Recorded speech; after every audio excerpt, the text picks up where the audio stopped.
Hello everybody. Don't Starve Together is a game about not starving together. So that's why this video will be focusing on characters, synergies and team-ups that go really well together.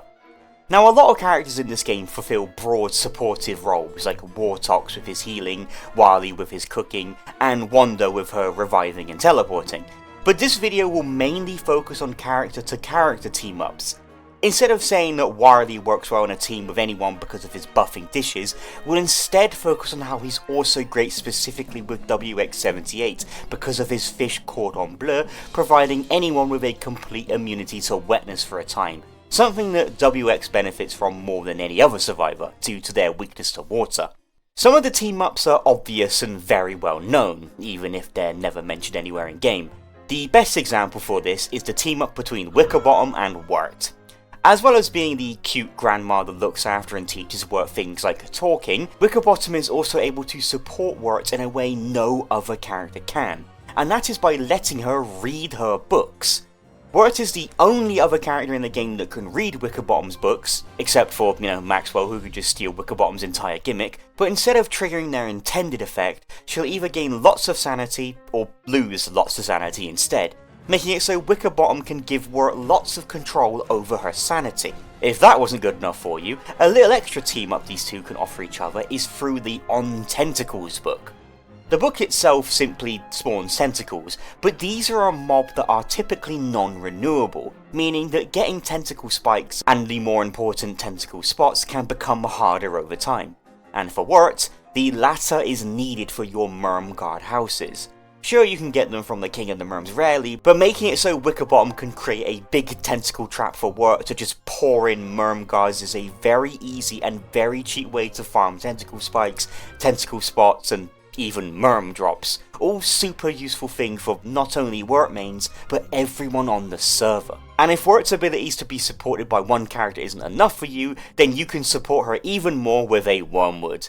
This is because Wormwood's aptitude in farming makes him one of the best characters in the game at growing vegetables, which are the best and almost only food that Wurt can consume.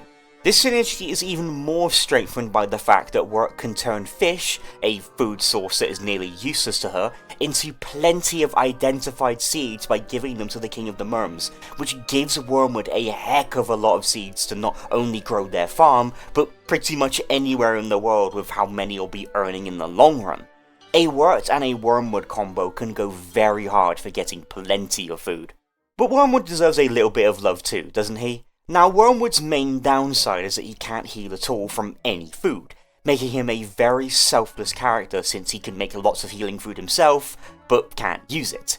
That, however, is an issue that can be solved with Wartox. Yeah, I know I said I wouldn't go over Wartox's healing potential, but for a character such as Wormwood, whose difficulty comes from being hard to heal, it's difficult to not mention Wartox. When put together, Wormwood doesn't have to worry about getting his specific slow healing wraps, and can also produce living logs for practically free thanks to Wartox's souls. In turn, these living logs can be used to make a boatload of bramble traps and bramble husks, which you can then use to kill massive swarms of bees for both stingers, and more importantly, more souls for Wartox. Turn those souls back into health, and the health into living logs, you got yourself a free, infinite bramble trap / husk / healing farm for life. One of the most potent combos in the entire game. Make sure to live next to killer bees as this duo. An honourable mention shall go to Walter as well, since his pretty cheap tent can also offer Wormwood a simple way to heal on demand, as well as his flutter strips from his insight tree. Not as potent as the Wartox pairing, but still almost entirely eradicates Wormwood's downside if you keep him stocked up on tents and strips. Let's mention Mr. Don't Starve himself, Wilson, for a moment. Now, his core kit doesn't synergize well with anybody since he doesn't do much, but if we look at his insight tree, specifically his alchemy abilities, we have a bit more to work with. His alchemy abilities grant him the power to turn resources into other resources, so this makes Wilson work very well with any character adept at gathering these resources, like Woody or Maxwell. For example, get your Woody to chop down an entire forest for logs, and then turn those excess logs into twigs. It saves you having to bother with saplings or twig farms at all. You can also do the same with rocks into flint and gold into niter, for characters that benefit from having lots of that stuff, like Wigfrid for her battle helms and spears. Finally, Wilson is also capable of crafting an iridescent gem out of all of the different coloured gems, which is very useful for Wickerbottom and her lunar grimoire, and saves her having to steal one from the ancient archives or mess with the Moonstone event too early.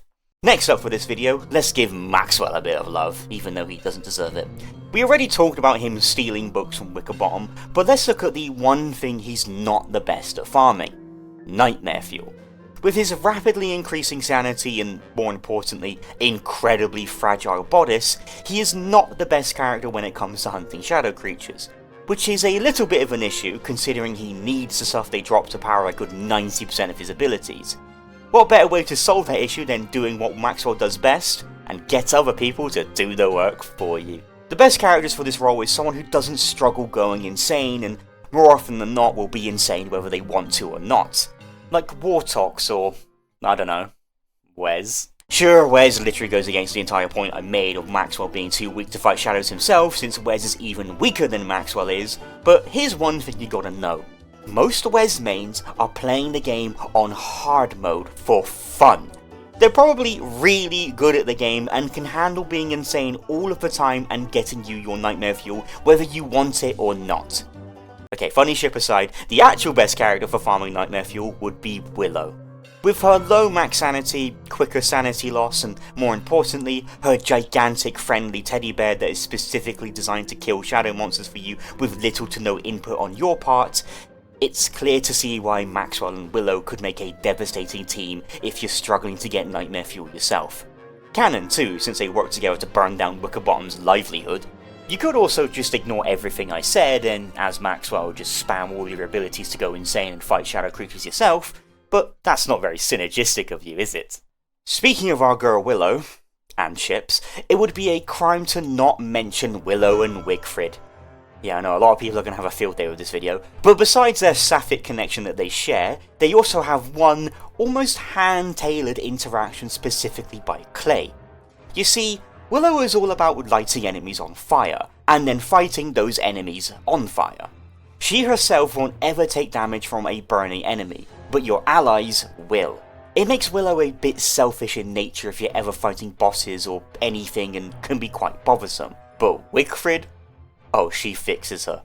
Wigfrid has access to a battle song, the Fireproof Falsetto, which does exactly what you think it does. It makes her and all nearby allies fireproof. This makes Wigfrid practically the only character that can reliably fight alongside Willow if she's employing her full fiery arsenal, and makes for the perfect team, and Willowfrid canon. No more ship discussions for the rest of this video, I promise. Winona has a cool interaction with WX. It's another specifically programmed one, like the Wurt and Wickerbottom interaction, and that is that WX can charge their charge by using one of Winona's generators.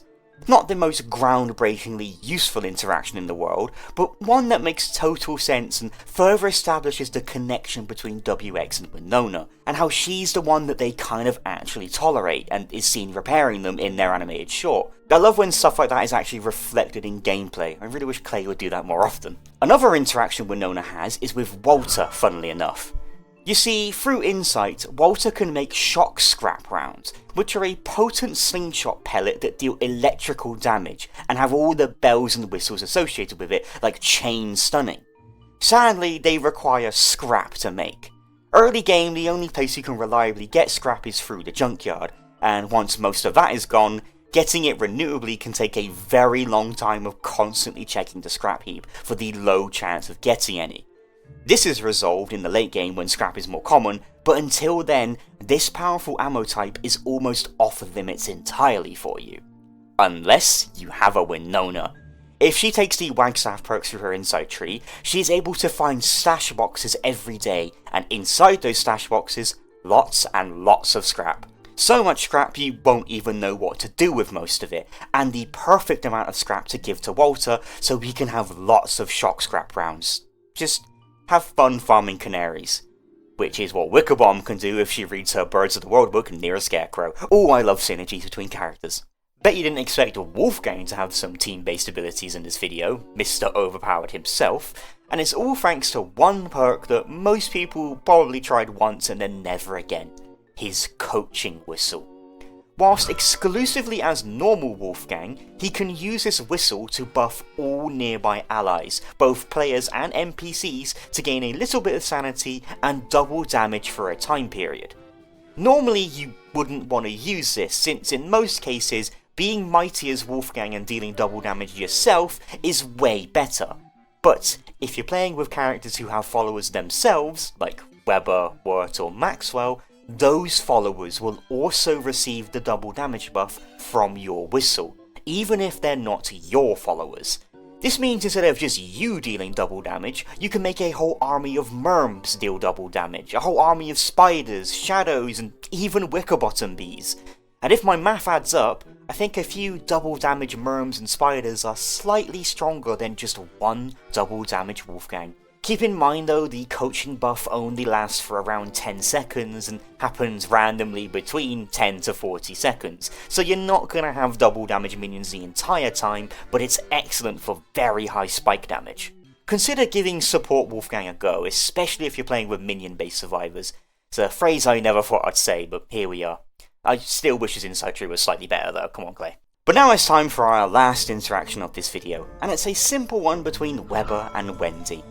Now again, these two act like best friends in the lore, so it makes sense that they can work together in some form. And that form takes shape in Wendy's ability to haunt things on command. You see, one of the best things about Weber are his nurse spiders, since they can heal him and his spider allies a stupid amount of HP. Only issue is getting these can take quite a while, since they spawn from spider queens, and a spider den will only turn into a spider queen after a fair few days, even if you upgrade the dens yourself with silk. People usually get around this waiting period by, being better if they were dead, and haunting the spider den to force the queen to form. This is where Wendy comes in and saves Weber from doing all of that. She can just haunt the spider den via Abigail with her insight perk, which allows her to haunt things on demand. This saves you having to do the ever so bothersome and cumbersome effort of doing this to get your spider queen early. Thank you, Wendy.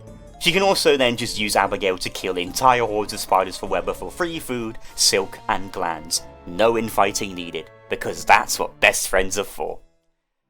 I think this is where we'll wrap up this spotlight for today. There are obviously way more interactions and synergies out there that I didn't look at, so that's where you guys come in. Drop a comment down below on your favourite team up and why you like it so much. If we get enough for a second video, I'll do one all about it.